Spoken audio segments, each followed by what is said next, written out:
Hello and welcome to Wrestling and Everything, Coast to Coast with your host, Buddy Stello Esquire. And we have a full roster tonight with Wrestling Premier Photographer, Mike Lano. And we have another lawyer on the call, our favorite Canadian, Jonathan Schwartz. And, of course, the irrepressible Evan Ginsberg. So welcome, everyone, tonight to our, weekly podcast where we cover everything from coast to coast to coast to coast. The way things work. Russ, can I say something really quickly? Let's pay tribute to Martin Mull, who passed away. Absolutely. And right after Willie Mays, all-time favorite comedians. Right, and right after the passing of our Willie Mays, arguably greatest baseball player ever, the San Francisco Giants, at least best known, Orlando Baby Bull Cepeda. We just lost him today, Orlando Cepeda, who was always in those Giants. Right, yes. Awful. What a two total legends. And then Martin Mull, Mary Hartman show, and then spinning off to Fernwood Tonight, which was a great TV show mock-up of the Tonight Show he did with Fred Willard. Brilliant stuff. And of course, we're here to talk about Sika, who also passed, the Sika Samoan, who died, and that's, I guess, a good place for us to start right there. Is what are your thoughts about, Sika and the Wild Samoans in general? Well, we should let Evan start. As somebody who saw them monthly at Madison Square Garden, they were huge, and basically the Samoans were presented as unbeatable as a team and impervious to pain, and and with Albano, they were just a great gimmick. And Sika was so over that he even wrestled Backlund, for the title at the Garden, solo and in other arenas also.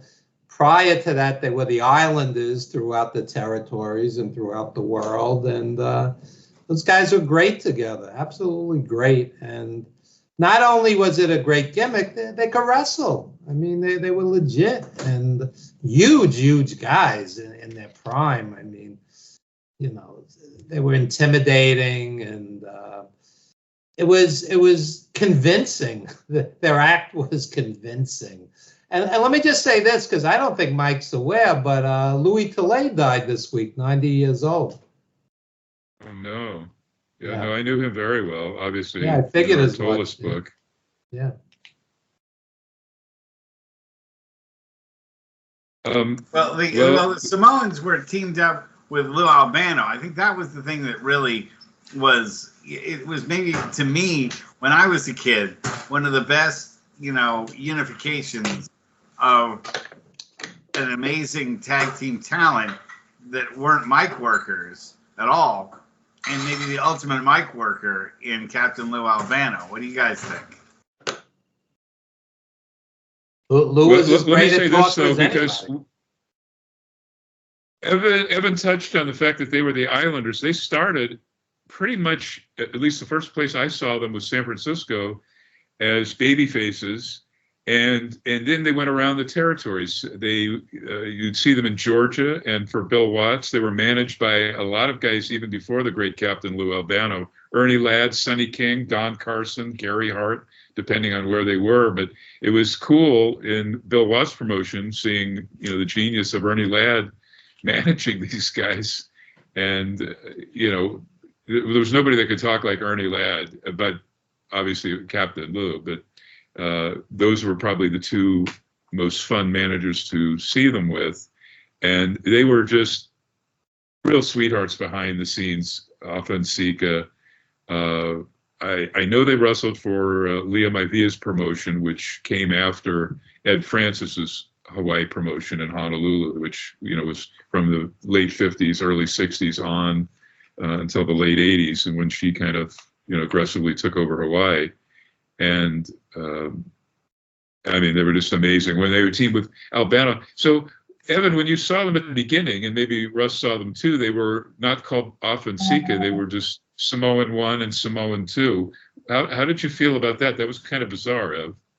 Well, it's kind of like was kind of like with the Japanese wrestlers, where everybody was Mister or Doctor, or they figured the fans were too stupid to remember their names. So then there was a Samoan 3. So the Samoan math 3 was actually Semu. It was Hoffa's son.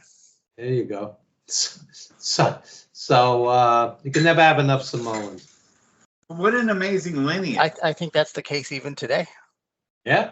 Yeah, but what an amazing lineage. I mean, look at how much their involvement in wrestling opened up the door for everything that we see today in the WWE, pretty much.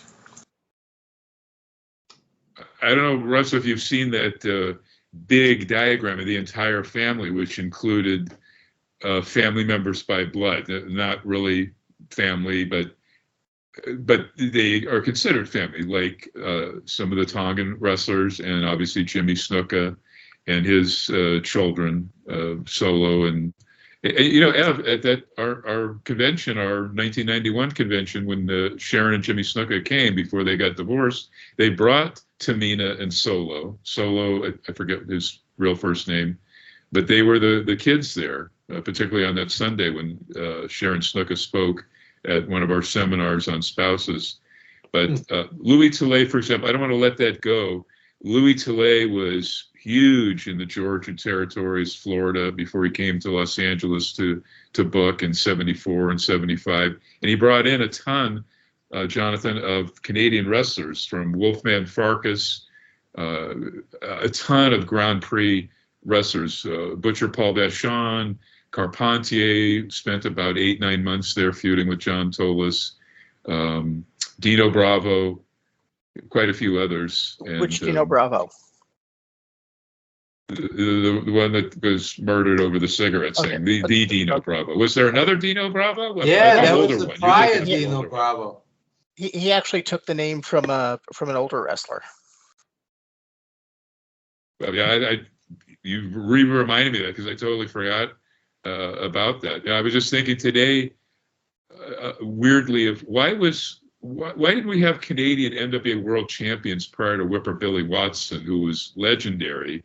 But why, when you consider like where the Tolis brothers came out of, for example, Hamilton, which churned out many tons and tons and tons of amazing global wrestlers, why weren't there more? Why was Watson the first, decade after decade, of just American, primarily white guy?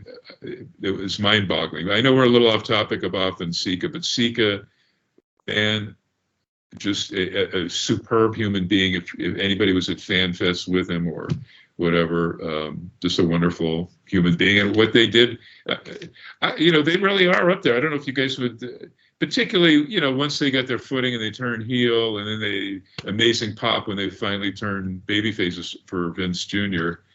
And Senior. But up there in the tag teams, I guess, I don't know what you would call that era, the 70s, 80s television era, but where would you rank them in terms of tag teams? Just Off and Sika, before this great lineage from Peter Maivia and Off and Sika came down. And included in that family tree is a guy who had heat with Peter Maivia, Neff Maiava, in Hawaii, when they both started out together, pretty much. Or Neff started a little bit earlier, but they were related legit by blood, but they had heat for many, many years. I would rank the Samoans top 20 tag teams of all time, easy, if not higher. I'd agree. Didn't Lou Albano manage them like for 12 titles or something like that? No, not that many. He had many tag champions, particularly when he was, a heel manager. But I think it was only, Ev, how many times? I think it was just 2 to 3 times max that they held the Tri-WF title. But they held it for a long time. Yeah, long reign, very historic reign. Major props to them. I think them and Tanaka and Fuji were the only kind of 2-3-time tag team champions up until Vince Jr. took over, and you wind up with Demolition having their really long run.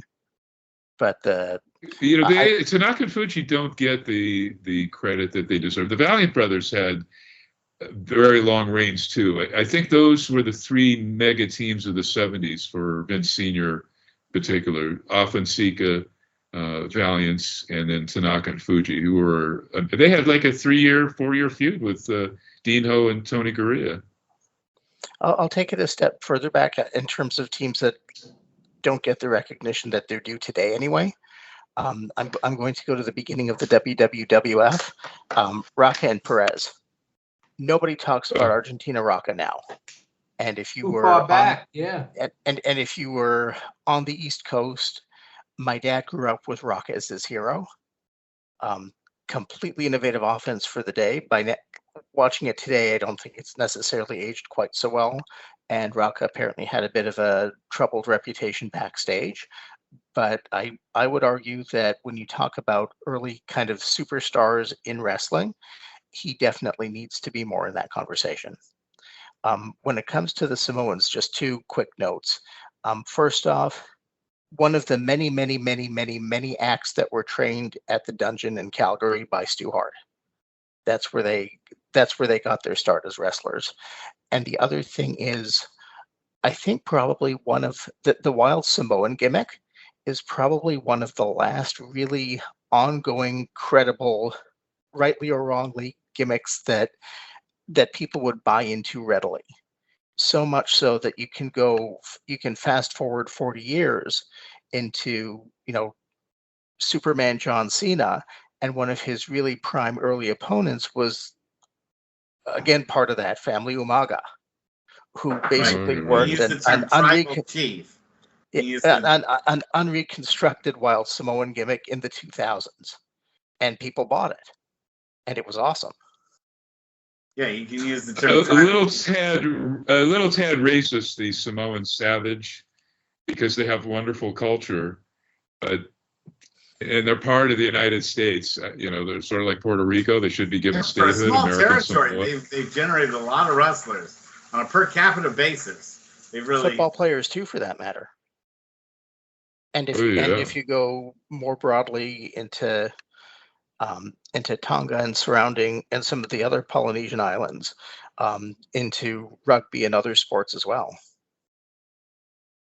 As far as Rocca and Perez, part of the issue is a lot of fans came on board during the rock and wrestling era, mid 80s, and you're talking late 50s, early 60s. So a lot of those fans are actually gone at this point. Yeah, you're talking about your dad, so you're going back a bit. And my mom used to see Rocca live in the 50s. So did my dad, yeah. But the thing is that the WWE, which owns all that footage, doesn't do anything with it to try to connect.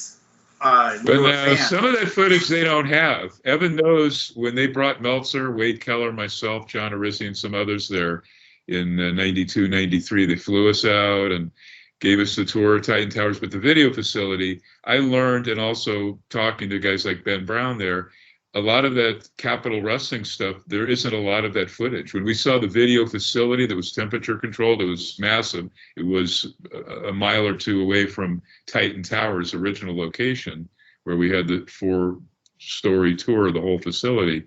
But there was not a lot of that video. There was X amount, of Lewin and Curtis and the Graham brothers, another great team that really, Eddie and Jerry, that really should be mentioned along with Rocca and Perez and be remembered and be celebrated on TV. If Tony Khan instead owned WWE, we would see a lot of that. We wouldn't be rewriting history or forgetting history. There are many good teams, Carpentier and Bruno, or Bobo Brazil and Bruno. Is a ton of great, they were thrown together, but they were also amazing teams. So Fabulous Kangaroos, the original Kangaroos, Al Costello, Roy Heffernan, managed by Wild Red Berry. I'm seeing a ton of Red Berry movies and TV shows, like the Abbott and Costello TV show. A lot of folks don't even recall. He was like one of the original managers, other than Bobby Davis, but he was before Bobby Davis for Vince Sr. And he might have been the very first. I think Wild Red Berry was the first manager for the Tri-WF, Capital Sports, etc. But different area. It's hard to compare. You can't compare Alpha and Sika, but for their generation, I would put them in the top 10 of the 70s, early 80s before that rock and wrestling that you guys are both, everybody's talking about here. And it was a much more athletic fun. They had that kind of Road Warrior stick before the Road Warriors had it, where they would just come in and beat everybody fast and pound their opponents into, submission really quickly. And they'd have these quick matches. I remember that a lot of times over the Cow Palace. The Wild Samoan matches would usually be pretty fast unless they were facing, other headliner type talent. Peter Maivia really came to prominence. I'll shut up. But Peter Maivia really came to prominence. He had a lot of matches in Hawaii for Ed Francis, early 70s, late 60s, early 70s. But when he came to San Francisco for Shire, man, he was big time. Held the Shire's NWA World Tag straps with Ray Stevens. Once Ray turned babyface with Pepper Gomez, with Pat. I think Dean Ho, that was his last title run. But often Sika, the first place most all of us saw them, even before the IWA. They had a brief period of time where they went into and worked for the first 6 months of Eddie Einhorn's IWA in the mid-70s, the one with Moskris on top, and it was mostly chic talent, but loads of talent there, including another guy we forget about, Ricky Starr.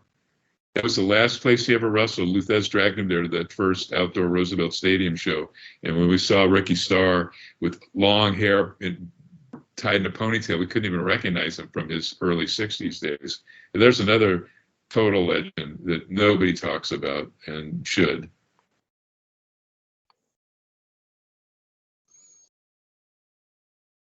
You're about to say something, Jonathan. I was going to say, I also remember, I don't think it gets necessarily the same degree of attention as his run alongside his brother in the Wild Samoans, but Sika also had a pretty impressive mid-'80s run at the height of the rock and wrestling jam. He ran a program with Hulk Hogan. He was managed by Mr. Fuji. When that kind of cooled off, they teamed him with Kamala for a little bit when Kamala was kind of also main eventing on a regular basis. I think he also participated in the WrestleMania 2 football player versus wrestler battle royal. So, I mean, he had a pretty extensive career. Even Afa had kind of curtailed his in-ring activities as well. Didn't he manage a couple of guys too? Like once he was done with the in-ring himself, I thought he managed Kamala, maybe one other talent. Well, he was actually, right. So at points he was actually teamed with Kamala under Mr. Fuji's tutelage. He was also so when he was first brought in, it was under King Curtis Iakea as the Grand Wizard. And before he kind of launched into his kind of persona alongside Kevin Sullivan in WCW, he was working pretty much the same bellowing, insane ranting gimmick that he did as a wrestler too, for that matter. But he was kind of assigned as the speaker on Sika's behalf.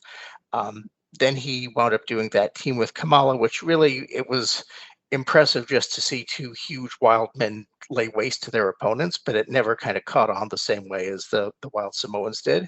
It was Afa who came back a little bit later to manage the head shrinkers, which were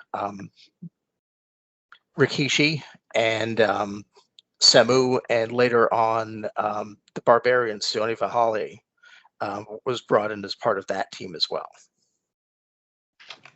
I could have butchered his name, in which case I apologize. Was Afa injured?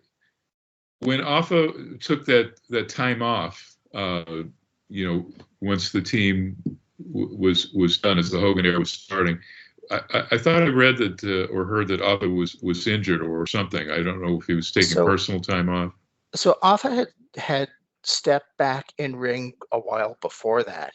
I think we touched on it before, towards the end of the Wild Samoans run in the WWF, that kind of early 80s point where they came back. They brought in the third Wild Samoan, who was actually Afa's kid, Samu, who went on to have his own career, including a very impressive stint in Montreal for Grand Prix Wrestling. But he had pretty much started to withdraw from in-ring at that point, and he never really kind of came back full-time. He started devoting more time to the training center and that kind of thing. It's worth noting not only that that family has produced an inordinate number of really successful pro wrestlers, they've also trained a heck of a lot. Batista actually credits the Wild Samoans Training Center for actually really learning how to wrestle. So does Billy Kidman, if you remember that, which if you consider how the Wild Samoans wrestled versus how Billy Kidman wrestled, I don't know what impresses me more.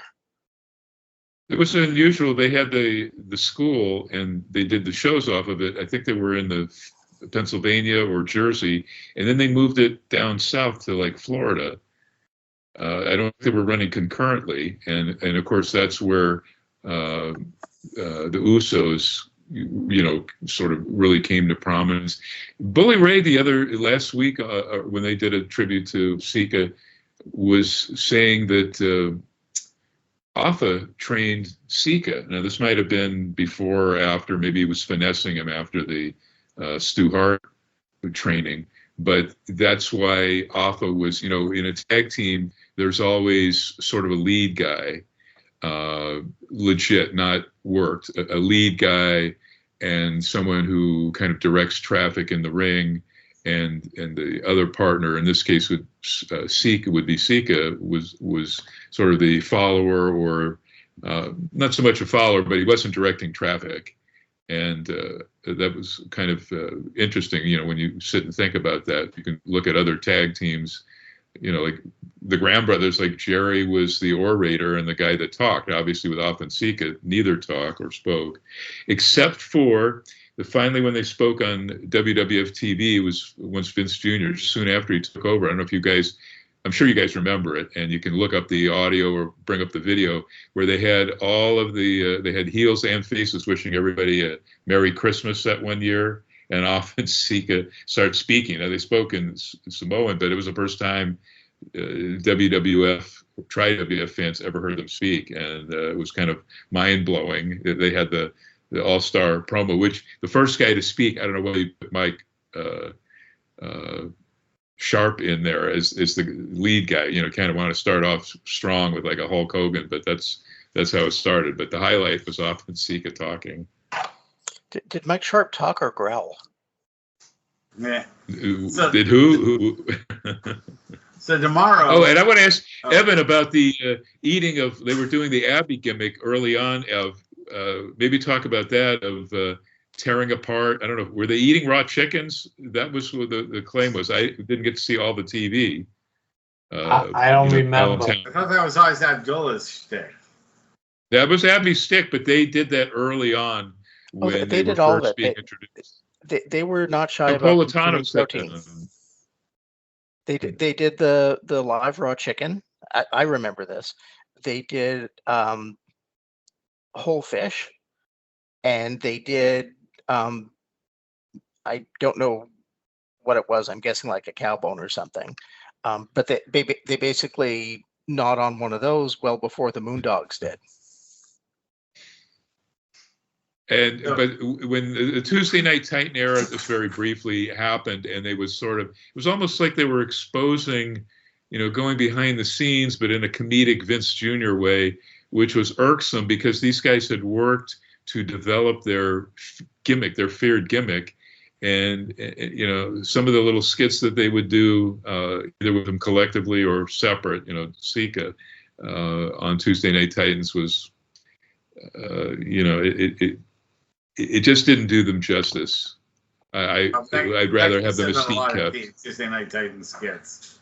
So, a lot of that stuff certainly didn't age well, and certainly wasn't PC then. And it's even less PC now. So, no, but I want. They had a cooking show on Tuesday Night Titans.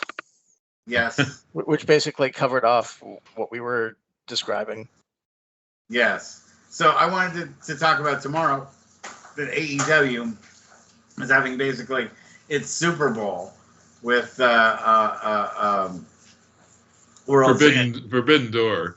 It's gotten even better now. Right. Forbidden Door, sorry. Yeah, Forbidden Door. It's gotten even better because what they announced tonight for the first time ever is 2 AAA wrestlers. The Lucha Brothers are going to be teaming with Mystico from CMLL in a 6-man that's going to be mind-blowing. So they've really oomphed up the card. Maybe. I sat at their last pay-per-view. They have 14 matches scheduled tomorrow. 14. So basically, it goes from 6:30 p.m. to close to midnight, and a lot of them are rushed through. Great wrestlers, but it's kind of like they're running a race to squeeze in 14 matches, and God knows how many entrances and entrance music. I'm going to be there live. I'll have a full report for you guys, the next time I'm on. But in what arena is it going to be at? The USB Arena, which used to be Belmont Racetrack. So it's outdoors? It's a new arena. $50 parking. $50 parking. So wow. When the smoke clears, my buddy, the last pay-per-view, he burned through close to $600 between the tickets and the parking and the food. So you really do hope that it's going to be a great show. And God knows, I can't imagine Will Ospreay and Swerve Strickland not being great. You would think that would be great, and I'm certainly optimistic. I wouldn't go if I wasn't hopeful, but the last pay-per-view, except for Edge and Christian, or whatever you're calling them these days, Christian Cage, that was the only match I thought even bordered on great. The rest of it was pretty forgettable. So I'm hoping. I'm a fan of AEW, and they have some unbelievable talent on that show tomorrow, and they're not as, except for the pre-show. One of the bad things that they do is they just toss 3, 4, 5, 6, 7, 8 people together haphazardly a lot of times, and they're trying to squeeze everybody on the roster onto the pay-per-view. Well, they're trying to give them a payday. I understand, but a one-on-one match for a meaningful title just means a lot more, and I just having 6 or 8 people doing spot. Well, that's where AEW gets that indie feel to it. That's where people accuse it of being, an indie on steroids, is just for that, what you're saying right there, Evan.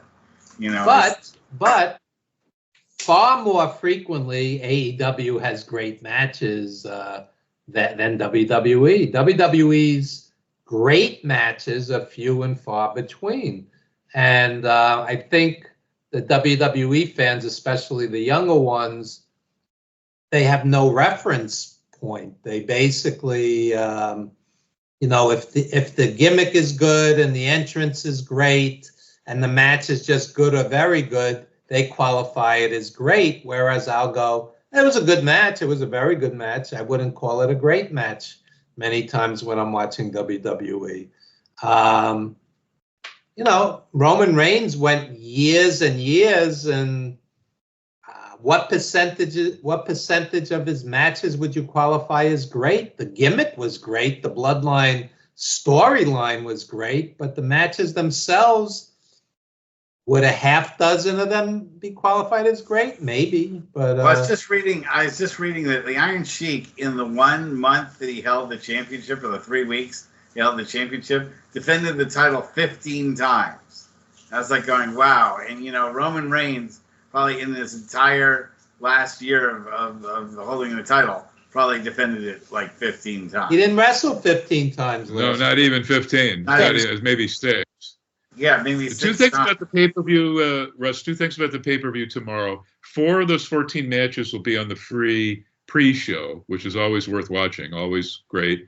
But they were advertising tonight, as they did last night. The tickets are still available for tomorrow. You would think that pay-per-view with all these international stacked lineup of international global stars would already be sold out, but it's not. That bothers me. That I'm gonna interrupt on this because this was actually the subject of my column last week.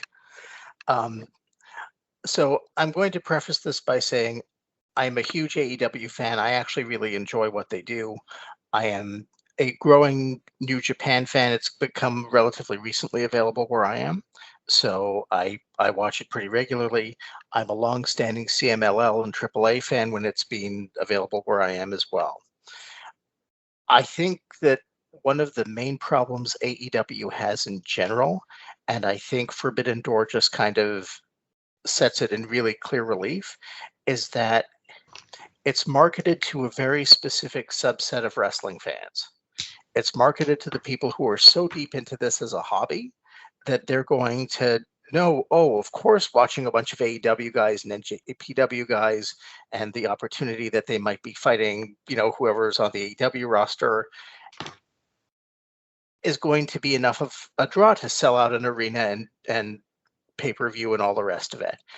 And the vast majority of the wrestling audience works that way. Understanding, we all want great matches, but seeing the same people week in, week out, developing storylines, building interest in characters is what kind of brings people in. When people watch pay-per-views, it's not just to watch a great match for the sake of it being a great match. They're watching it for the sake of it paying off an investment in following the storyline. I wouldn't say that Cody Rhodes versus Roman Reigns at this year's WrestleMania was one of the best. I personally didn't like all the interference at the end, that if nothing else, but in terms of being the culmination of the kind of long-term 2 years worth of storyline just from Cody Rhodes' entry, another couple years before that, if we're looking at Reigns teaming up with Paul Heyman, it was an immense payoff.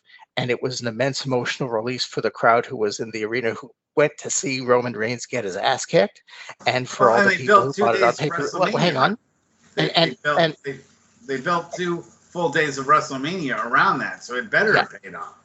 So, but they held it off even from last year. I mean, this was like an incredible delayed gratification. And you can go back and come up with other examples that, shorter term, longer term, bigger build, what have you. But I think that Forbidden Door doesn't necessarily have that sense of urgency. It's a chance to see a lot of guys who theoretically you might not get to see live otherwise. But really, with the advent of so many different streaming services, if I want to watch the best NJPW matches, I can actually go on YouTube or their streaming service or what shows up on the Fight Network at 11 o'clock at night here, and watch NJPW guys fight NJPW guys in NJPW. And I mean, you want to see Will Ospreay or Jay White back when he wasn't consigned to a meaningless, 3-man trios title, or, pick a guy. I have access to that now. So I think that the idea that AEW is going to pay off with the Forbidden Door idea just because, oh, look, I can see a bunch of guys from different leagues fight each other, I think it misses the mark. And I think that from AEW's perspective, they have so many great talents that are signed and desperately underused. And they've started kind of not used, like now. Miro. Where's Miro? Miro would be an example. Jake Hager went and nobody noticed he was gone. Ricky Starks has been off TV forever, and who knows if he's going to be sticking around. Britt Baker. You have a guy like All Ego Ethan Page, another Canadian wrestler. I'm going to keep shouting out Canadians as long as you'll have me on here. But I mean, here's a guy who can work, he can wrestle scientifically, he can brawl, he can talk, and he was absolutely misused and ignored. Kyle O'Reilly is just getting back into the mix, but you don't get the sense that any of these people, with a few exceptions, like your Orange Cassidy, like Swerve Strickland, just because he happens to be the champion, Chris Jericho, who keeps popping up in different angles, even though I'd much rather see him working anywhere but in ring at this point in his career. And wait a minute, it was hilarious tonight on Collision where he goes up to that one medical female person and he goes, "Hi guys," plural. Obviously, there's only one of her. I was on the floor. It's not my favorite, this learning tree thing, because it's so over the top, but that was hilarious. You have to admit, if you watched it, it was funny. Speaking of somebody, I've made clear that I relish the absurdity in pro wrestling, and I actually like what Jericho's doing, just as an absolute troll to the entire audience. I mean, I get that part of it, but to have him on week after week after week when you've got guys who just can't get TV time for love or money, I think is unfortunate. And as great as a card as Forbidden Door might be on paper, for the amount of time it devotes to people who are basically kind of here one week and then gone for months on end, at the expense of building storylines with the roster that you have and using the talent that you have, I think it's unfortunate. And I think that if they, if they're really looking to build that audience and to get that kind of sustained viewership, I want to see AEW guys. I want to see, or if they're going to go to the trouble of signing people like Jay White being a really great example. Jay White could put on a 5-star match any day of the week and twice on Sundays, but he's had zero chance to do that. Where's the feud between? I want an extended feud between Jay White and Will Ospreay, or with Swerve Strickland, or I mean, heck, throw Jay Lethal in there. He can still go, and he's been mercilessly jobbed out in every program he's worked. And this is a guy who's the longest reigning Ring of Honor champion and still has plenty of gas in the tank. Well, I think. I'll leave ROH out of this. That's another rant. I think you put your finger on it there. I think AEW, when it took over Ring of Honor, instead of looking at Ring of Honor as like, okay, I can make this kind of like what Next is to the WWE. Tony only bought that for the video rights. And that's the problem. He bought it just for the video thing. He had a kind of a way to make Ring of Honor into a minor leagues of AEW and a place to send AEW talent that's like waiting to develop itself so it can make a bigger deal, but still not get lost in the shuffle of AEW. Instead, Ring of Honor is just sort of festered as a nothingness, and when Tony Khan feels like doing something with it, he does 1 or 2 events, and then you don't hear from it for 8 or 9 months at a time. You have to pay for their TV. Instead of being on broadcast TV or like Billy Corgan is doing on the CW app with the NWA. I don't know how many people, I don't know what the sub rate, Jonathan might know, is for Ring of Honor, but it's kind of a shame that it just doesn't have its own show and you can highlight talent. Pay-per-views, like former Ember Moon should be on the regular roster instead of being hidden on Ring of Honor. She's incredible. Ring of Honor is something a little bit more visible so that people, it's a viable place for people to go as, purgatory before they wind up back in AEW or the WWE. It's not being used that way, the way that NXT is. So I'll throw that to you guys and let you discuss it. Well, on Russ's point, too, let me ask you guys, AEW and Tony have usurped pretty much almost all, not Naito, all of New Japan's talent. And New Japan is like the old ECW, having to recreate and make stars out of guys that were on the underneath or green boys, a lot of them, other than Sonata and Naito. Jonathan, Ev, particularly Ev, the 3 O's, Ospreay and Okada, and I can't think of the other guy right now, but they've got so much talent that they've taken away from New Japan. I think New Japan is struggling a little bit. I see parts when I see the Access show of recent events there at different venues. Depending on the venue, the balcony is blacked out, so meaning there's not a whole lot of people there. So they don't want it showing. So Evan, Jonathan, what do you think of that? Is AEW hurting New Japan by hogging all these wrestlers, these stars from New Japan? Okada had a long run there, and so did Ospreay. And you do have to make new young stars, but I certainly understand your point. What I don't understand is why Okada's wasted in another faction, one of 37 factions that they have over there. Why not have, like Jonathan was saying, have Jay White wrestle Okada? That would mean a lot more to me. Having 6-man and 8-man brawls, and I think Okada's one of the greatest of all time, and to see him doing 3-man matches, and he's not even wrestling. You haven't seen him wrestle lately. It's not a weekly thing, and he's Okada and Jay White's star has diminished in AEW, but they've made huge stars out of Swerve Strickland and MJF and other people. So, it's a mixed bag. I have very mixed emotions about AEW, but I do support it and I do watch it, and I can't watch WWE TV. I just can't. It's painful. I watch the pay-per-views. I'm numb by the middle of it, and then eventually a Gunther or somebody comes out and saves the show. But to me, it's punishment as opposed to entertainment. Well, they did do a classy Sika video package last night on SmackDown. I hope everybody goes to watch that because that was pretty amazing.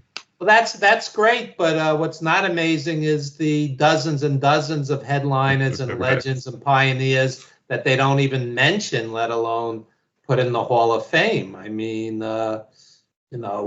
when John Tolos died, did WWE acknowledge him? How many times did the Tolos brothers headline the Garden and the circuit? I mean, it's just long forgotten.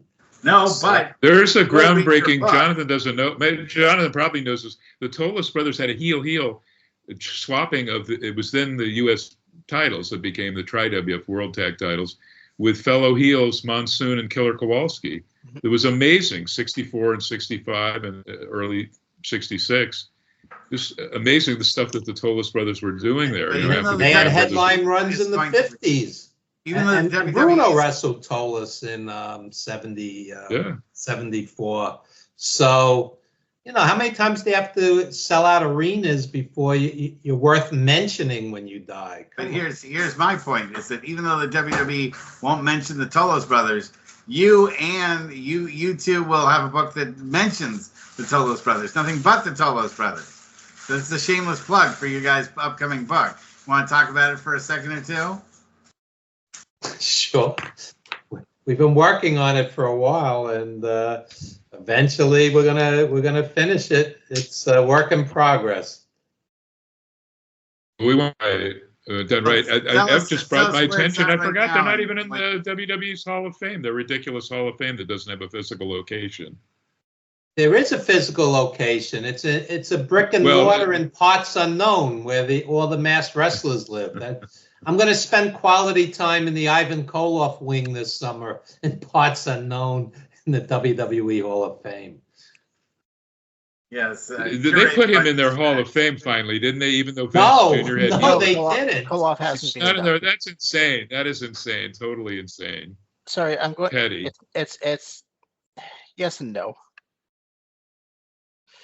Koloff is on the outs because he was part of that ridiculous class action concussion suit, along with the Road Warriors who joined in after the fact, along with Demolition, who were also not part of the Hall of Fame, even though at one point they were the longest reigning champions of all time, along with a whole bunch of other talent. The Powers of Pain were part of that suit. Kamala.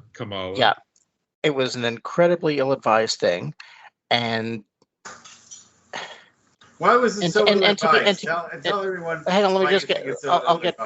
I'll get to that in a sec. That what I was going to say is, it was an incredibly ill-advised lawsuit, and the fact of the matter is, as it was only fully dismissed within the last couple of years, and as long as you're part of a claim that's active litigation, any lawyer worth their salt, and Buddy Sotelo Esquire can tell me this himself, the first thing you tell your client is if you're being sued, you have absolutely nothing to do with them. No communication outside of between lawyers for the sake of resolving the case.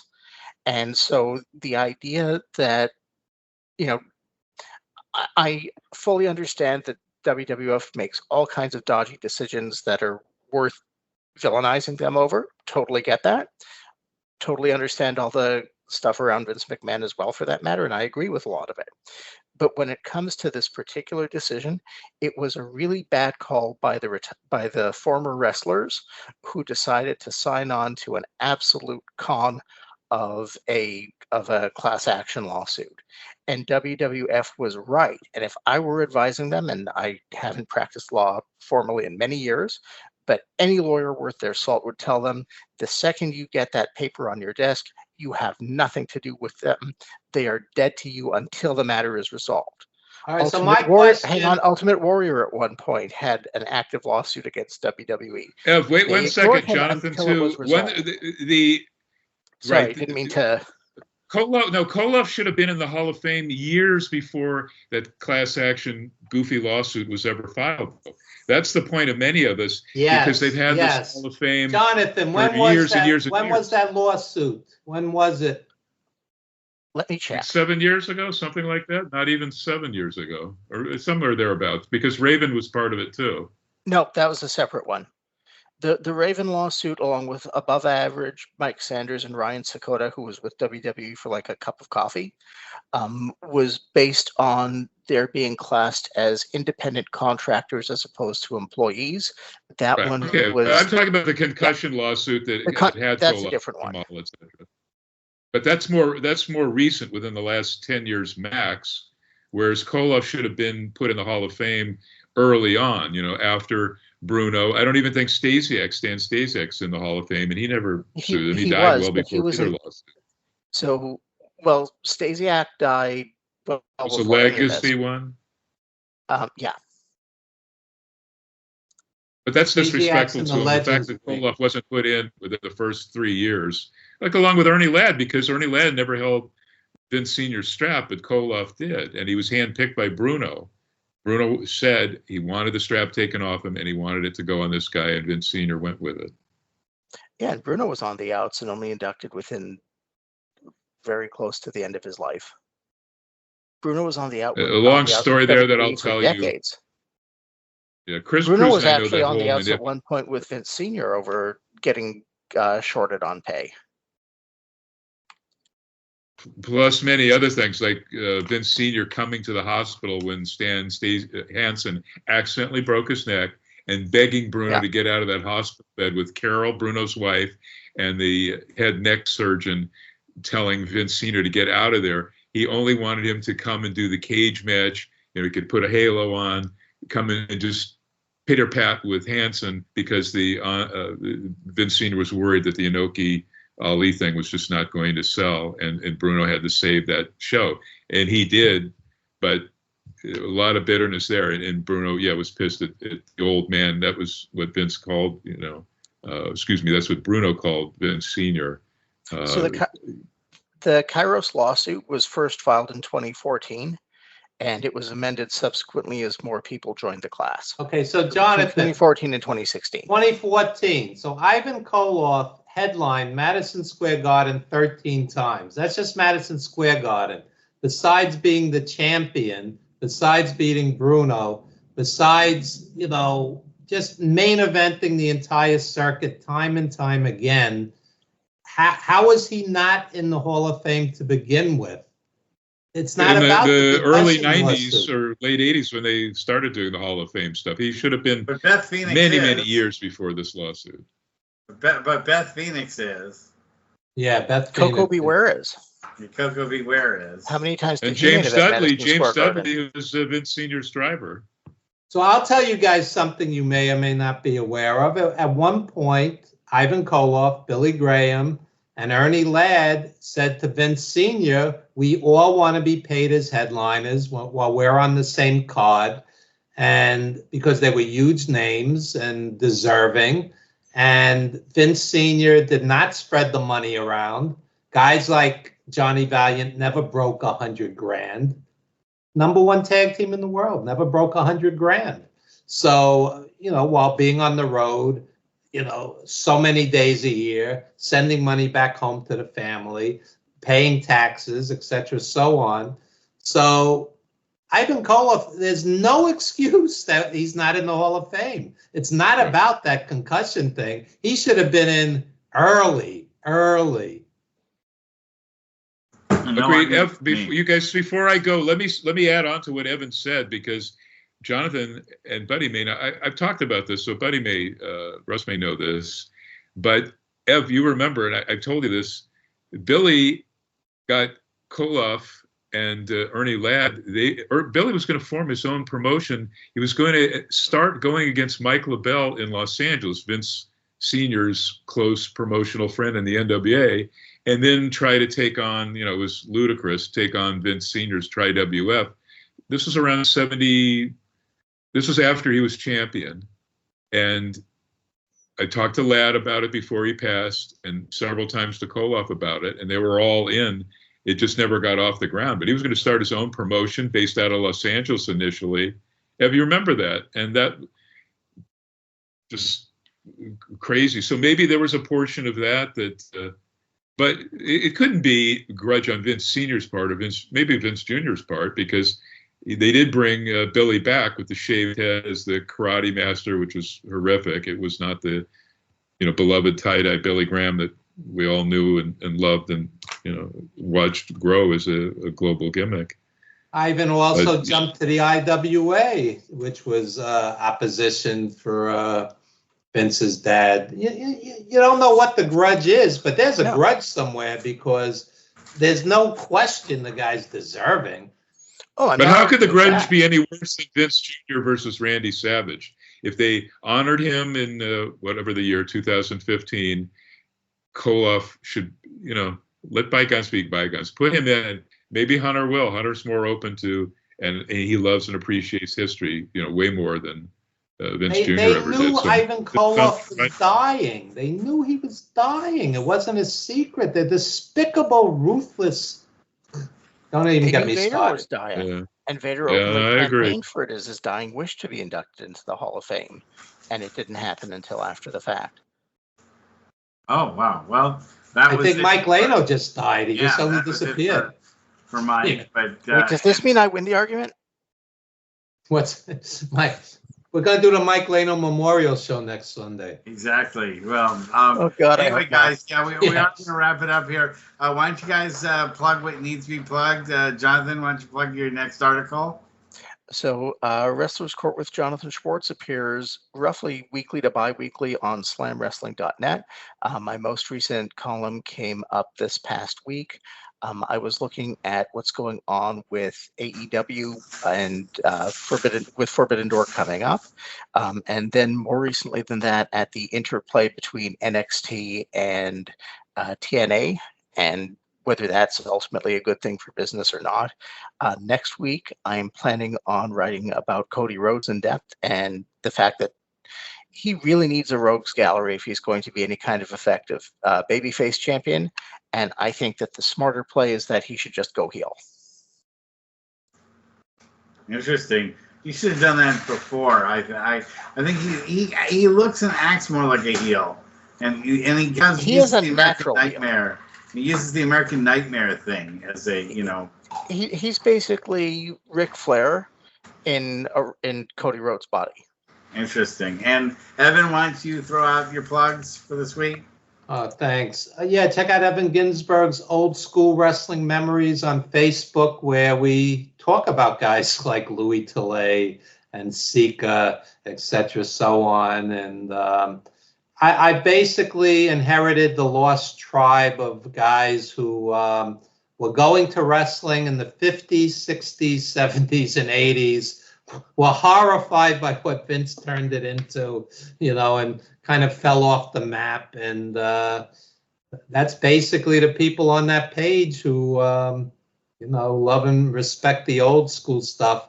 And like I said, I'm going to AEW tomorrow, and I'm hoping to see a great show. So I'm not one of there's been no good wrestling since the Territories guys. I just, it's just certain things I prefer, like Ivan Koloff.